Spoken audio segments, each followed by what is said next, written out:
Ustadz, ana mau tanya, apakah kaedah atau hukum dalam memilih pemimpin? Itulah ana mau ceramahkan sejam tadi.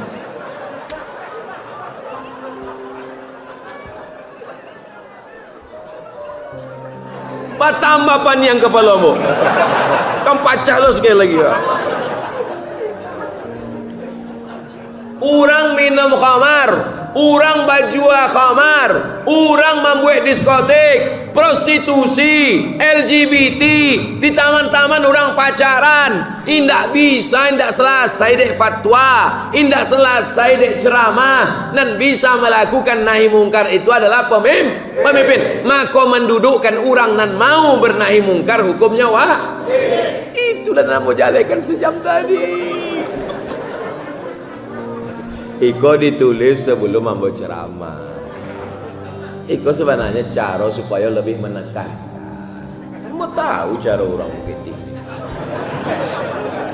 Saya lulus tes PNS, alhamdulillah, tapi mencontek. Apakah status PNS saya, Pak Ustadz? Apakah gaji saya halal? Kadang banyak jamaah kau sebenarnya nyolah tahu, cuma ingin menawa-nawa. Kira-kira Ustadz kok bisa nggak ada turun seketek? Kami selama belajar di Azhar tidak pernah mencontek sekalipun.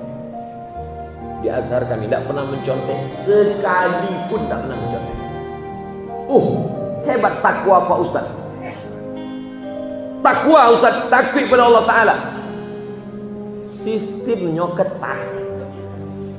Di Al-Azhar itu masuk ke kelas hanya membawa pena cie. Tidak percaya tanya ke Ustaz cie. Hanya bawa pena. Jadi kawan nambo masuk lainnya ke ruangan kelas itu membawa pena cie. Sesudah itu tidak boleh bawa kertas. Dia gila kertas soal. Dia lagi kertas soal, waktu nyoman cari kertas soal itu kan tak ingat awak jawabannya kan, 3 soalnya. Waktu langsung ditulisnya di belakang tuh supaya tak jangan lupa. Tulisnya jawaban. Sementara karate jawaban tibo, dek jamaah mahasiswa rame, jawabnya di belakang. Sesudah itu dibaca, datang petugas mencari. Kok lah ada jawaban di belakang? Dicabut visanya setahun. Maka Ketua mahasiswa baru disampaikan itu, Abdul Somad, beko kalau masuk ruang ujian, maka jangan tulis jawaban di belakang, jangan tulis di kerate, jangan tulis beko angkanai deportasi setahun. Jadi andalan awak apa? Menghafal mainge. Kalau indah lulus setahun, beasiswa putui 25%. Indah lulus 2 tahun, beasiswa berkurang 50%. Indak lulus 3 tahun DO, indak dikasih tiket pulang, siap-siap membuat rakit dari Sungai Nil ke Sungai Siak. Jadi kami dididik untuk tidak mencontek. Al-Azhar, Quran yang kami baca di Bukit Tinggi di Pekanbaru sama dengan Quran yang ada di Azhar. Hadis yang dibaca di Pekanbaru sama dengan Sahih Bukhari yang ada di Azhar. Apa bedanya? Sistem merubah perilaku orang. Orang yang jorok, kotor, tukang buang sampah, kalau tinggal di Singapura jadi pembersih enggak? Bersih. Wong betul rokok tadi. Makan permen karet letak di bawah meja tadi. Ada 2 yang diletak orang di bawah meja. Pertama permen karet, dan kedua tai hidung. Aku ingin meletak itu. Dia apa? Sistem. Waktu kami umroh transit di Singapura, siapa yang bawa rokok? Kata orang terapel, keluarkan, campakkan. Karena nanti di Singapura akan dituntut $100 cek bungkui. Orang takut dek sistem. Kenapa bisa mencontek? Sistem. Siapa yang bisa merubah sistem mencontek ini? Pemimpin. Soal-soal itu. Soal itu mesti begitu. Kalau jarak dari Masjidil Haram ke Masjidil Aqsa 1.500 km, kecepatan cahaya 1 detik 300.000 km, berapa detikkah diperlukan untuk Isra dan Mi'raj? Bergizi soal CPNS kan? Ambil dulu CPNS enggak itu soalnya. Si A dengan si B, Tono, Tony dan Tini menjaga warnet. Tony menjaga di waktu pagi, Tini menjaga di waktu malam. Mereka tidak bisa bekerja sama karena pernah pacaran. Jam-jam berapa saja mereka bisa kerja sama? Tidak mendidik. Ambo Ustadz tidak bisa merubah itu. Tapi kalau ambo jadi pemimpin, soalnya bisa dirubah, sistemnya bisa dirubah. Nah sekarang sudah kadung lulus gara-gara mencontek ini. Bagaimana hukumnya ini Pak Ustadz? Ambo ingin menjawabnya tidak sampai diam. Tapi mesti ambo katakan, mesti ambo jawab. La'ana Rasulullah sallallahu alaihi wasallam ar-rashi wal murtashi. Orang yang menyogok, orang yang menerima sogok, laknat Rasulullah sallallahu alaihi wasallam.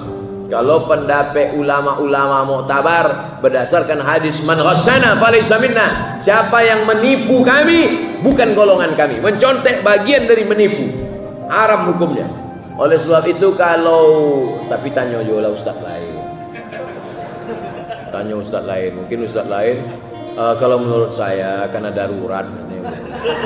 Rupanya ini mencontek juga. Kami sama Ustaz Jel sama-sama tidak pernah mencontek di Azhar. Kami alhamdulillah dididik dengan sistem yang sangat ketat. Dan ambo ketika pulang jadi dosen, ambo pakai sistem itu. Waktu ambo ujian, jangan ada mencontek. Komplain mahasiswa, Ustadz aja yang tidak boleh, dosen yang lain boleh kok. Wah, lain sangkonya ambo bodoh. Pas hari kedua, ambo bagi soal. Silakan contek, silakan. Tengoknya lain. Ambo buat soalnya beda saja. Silakan contek, cari lah. Lain Pak, iyalah. Jadi bisa awak buat sistem. Itu jawaban tentang itu. Tidak ada tawar menawar. Kondisi sekarang dalam situasi panas. Enggak rasanya. Ampun, tidak ada terasa panas. Apa yang harus kita siapkan sebagai generasi muda? Generasi muda kok tidak usah terlalu muluk-muluk. Sebaik subuh tepat waktu saya lu. Kau ingin membebaskan Palestina, jago lalu jam 8. Akhir Palestina.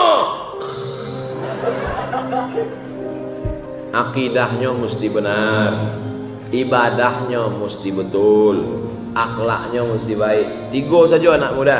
Akidahnya la ilaha illallah. Jangan syirik, jangan rusak akidah. Yang kedua ibadah, sholat berjamaah, bangun subuh. Jangan sampai tidak sholat. Yang ketiga akhlak. Tidak ada guna ilmu banyak tidak berakhlakul karimah. Al-adab fauqal ilmi, akhlak di atas ilmu. Dulu saya sering berbuat dosa dan meninggalkan sholat. Alhamdulillah setelah mendengar kajian-kajian Ustadz, saya sudah bertaubat. Tapi godaan semakin besar.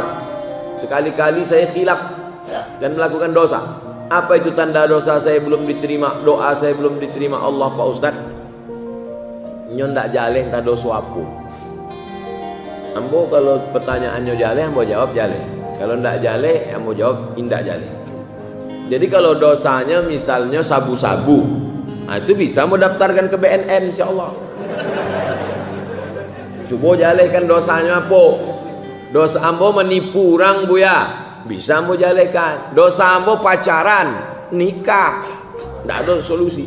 Tapi kalau dia umum, maka berusaha melepaskan diri dari dosa. Dosa anak muda ini tidak banyak. Pacaran, narkoba, pergaulan bebas, itu saja. Lepaskan. Komunitas ini sangat penting, pergaulan sangat penting. Kalau ada orang mengatakan jangan pilih-pilih kawan, wajib pilih-pilih kawan. Karena kawan itu besar pengaruhnya. Yang sudah membuat komunitas-komunitas anak muda ini istiqomah. Hijrah, istiqomah, husnul khatimah. Sepaket itu. Hijrah, sesudah hijrah, istiqomah, habis itu husnul khatimah. Itu yang dapat Ambo sampaikan malam ini. Tentu selama 70 menit ini banyak tutur kata menyinggung perasaan tak berkenan di hati. Ambo minta maaf kepada jamaah, minta ampun kepada Allah. Awak masih ada pertemuan 3 hari lagi. Besok hari Senin sampai Selasa subuh Ambo di Bukit Tinggi dan sekitarnya. Selasa siang baru Ambo bertolak menuju Palembang. Mudah-mudahan kita bisa terus mengaji insyaallah. Amin. Terima kasih banyak. Mohon maaf segala kesilapan. Ambo kembalikan lagi ke moderator. Wassalamualaikum warahmatullahi wabarakatuh.